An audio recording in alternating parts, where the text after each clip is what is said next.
Good evening, bloggers. Another lovely sunny day. And of course, that cold wind again. For goodness sake. There's snowing in Arn this morning. I looked at it 7:30. And the wind, well, down the seafront, it's absolutely bitter. Now, you may have noticed a little bit the past couple of nights. I wasn't the best of new technology. That's because I'm going through a training programme at the present time. My niece's Morgan got me an iPad, and Mary's got me a laptop. And Mary's doing her tutor for me into the laptop. And I must admit, panicked last night, pressed the wrong button, down the toilet, and that was it. But anyway, we're here tonight, and of course, we're all about the shipbuilding again. This is part 2. And in the late 60s, I was transferred to Govan, because that's when they started forming Upper Clyde shipbuilders and Lower Clyde shipbuilders. And I'll be talking about that in a future blog about the unions. So, then I went for Govan, 1970, I went to Ayrshire shipbuilders. And I started off in the drawing office. Then I was made a senior draftsman. And I worked on frigates. Type 21 frigates. Type 22s. But there was batch 2 and batch 3. Now, maybe some will remember, but the reason they done the batch 2, batch 3 is because of the outcome of the Falklands War. Now, I must admit, we get taken to a presentation with a video of what happens in the ships, the British ships in the Falklands War, and it was absolutely terrifying what I seen. How an exocet missile could penetrate inside the ship, and the devastation went through there, and all these Navy personnel get killed. So, we had to rearrange a lot of things in the warships then, especially the cable routes, separations so that it wouldn't get damaged as bad if it ever get hit again, and also the separation plus contained certain things with sophisticated signals, which I can't tell you about too much because of Official Secrets Act. And also get new weapons, plus the fact they also fitted more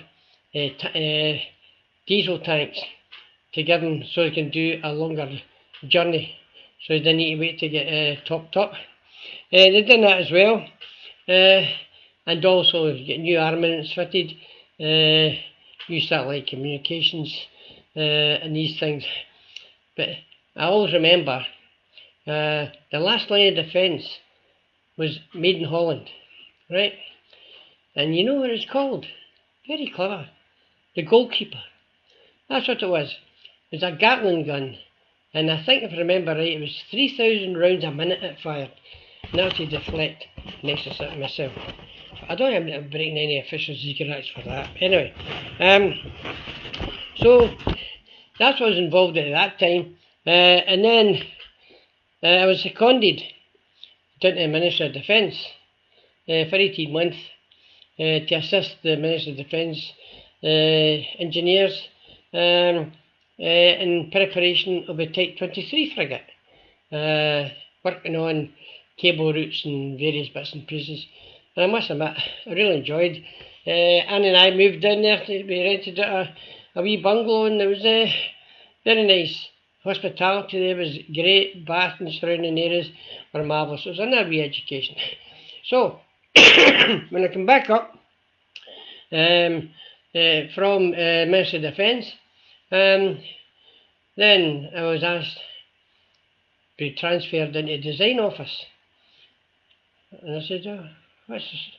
Well, we want you to coordinate, because you worked in the QE2 and you worked in machinery controls, we'd like you to coordinate the installation of electronics and get the equipment fitted. I said, oh, right, very good. but I didn't realise how depth a job it was. But anyway, I also had to coordinate with subcontractors.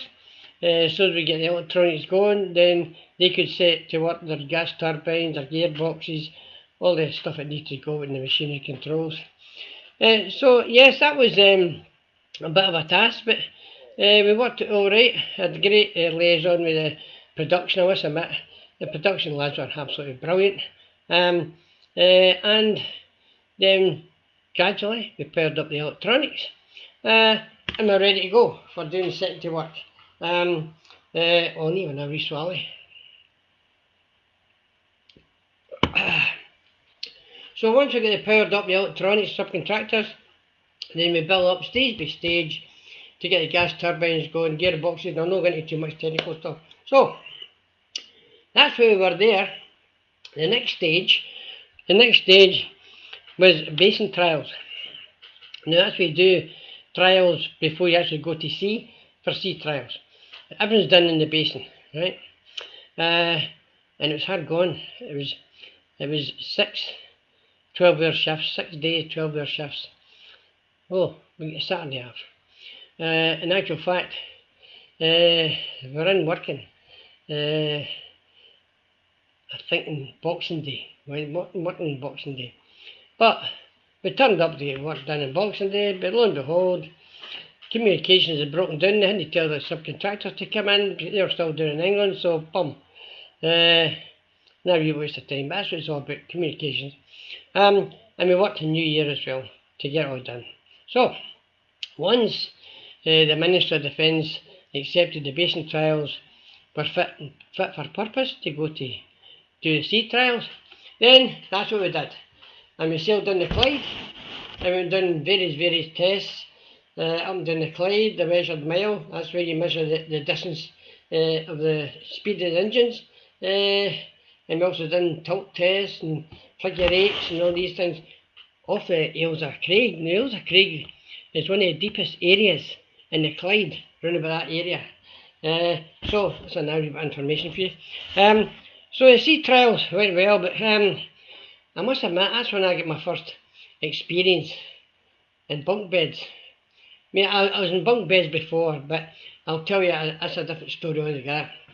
Anyway, I was inside some marine team plus the electricians, and all the wee guys, you've got to go in the top bunk, because if you're a big guy, if you turn around you'll hit the head off the deck. So the wee guys got up top. So we go down to the mess, we were to bunk down, bring your gear down, and the boys said, Wally, he called me Wally then. Wally, seeing you're a good guy in that, so we've made your bed. He says, have you? Aye, we've made your bed, he says, just ready for you to go in it, okay?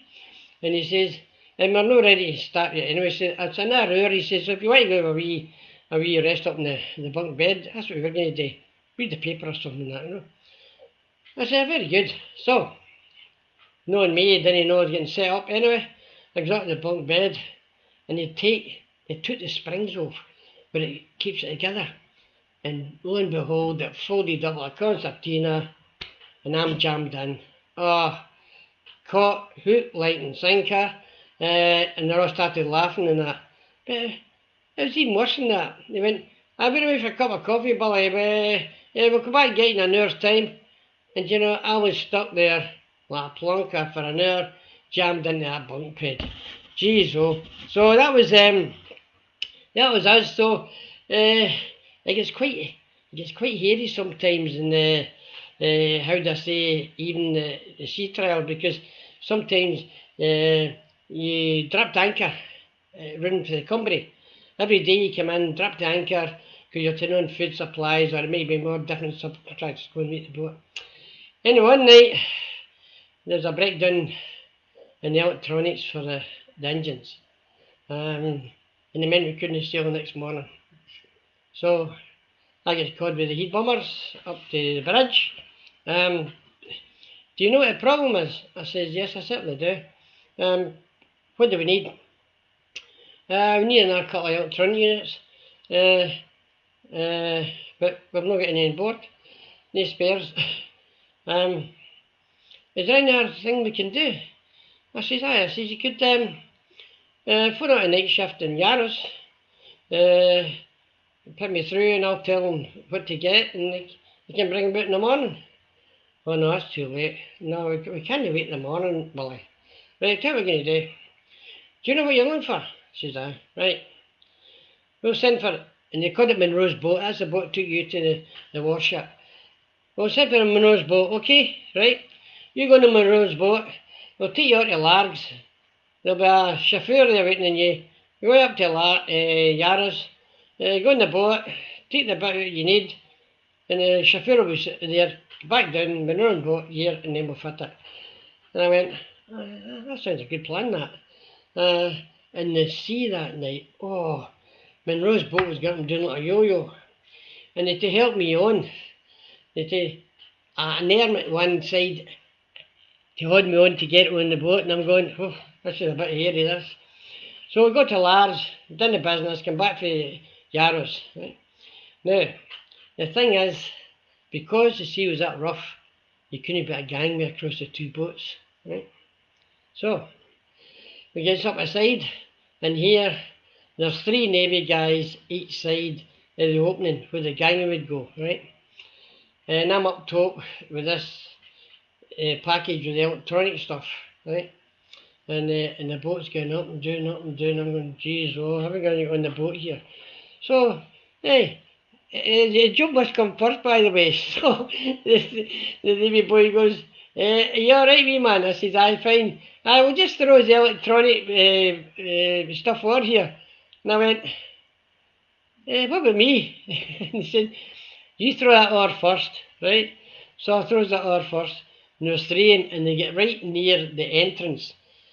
And they said, when we tell you to jump and we'll catch you. And I'm going, oof. And there's a gap there and the boat was going up and down.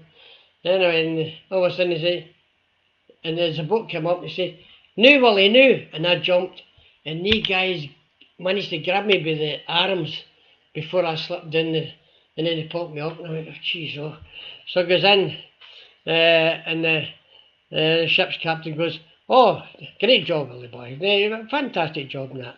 Have a cup of coffee, right? And then get the bloody job finished, okay? Because I want to sail first thing in the morning. So that was me. Get a cup of coffee, down the machining space, fit the electronic units, subcontractors checked it to make sure they're alright. And I got to my bed at 7 o'clock. And they're sailing at 9. So I get back up at 9 o'clock again. So that's the situation with the things and that. But the bonus was I was doing that many trials and I was very fortunate. I was asked to go on the delivery voyage, and that's quite a big honour as far as I was concerned. That's when you left. The Navy accepted the boat at what do you call it, the Clyde, and you sailed down to went to Portsmouth, or you went to Plymouth, because that depending on the name of the ship and the number of the ship, that was the squadron they're in, and that's where you done. So the very first time I went was Plymouth. But on the road down to Plymouth, you've got to fire the guns to make sure they're okay.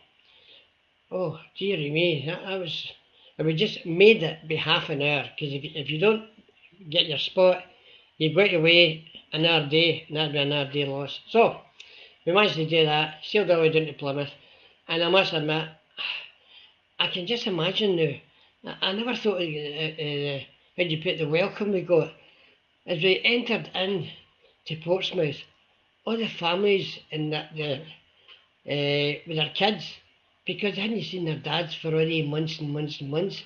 This is them coming back to Portsmouth, and the place was lined with hundreds and hundreds of people. It was a marvellous sight, I must admit. So, I think that's me just about sorted. And it was getting rough in the Irish Sea, I must admit. Oh, see when you looked out, there was wee fishing boats, and you couldn't see them for the height of the waves. Actually, so they fishermen guy are really, really brave. So, anyway, good night, folks, and stay safe, okay? Do your tell, do your distance, Right? And by the way, I'm growing into a Boris haircut. I decided, right, how do I know one night I might do an imitation of Boris, but I'm going to grow a wee bit first and that. And you always shake your hand, stay safe, stay strong, get your distance, and good night. And I hope I can switch this up all right. See you tomorrow night. Oh, tomorrow night I'm going to do a script on the Ayrshire Hospice inpatient unit to thank all the staff. Good night.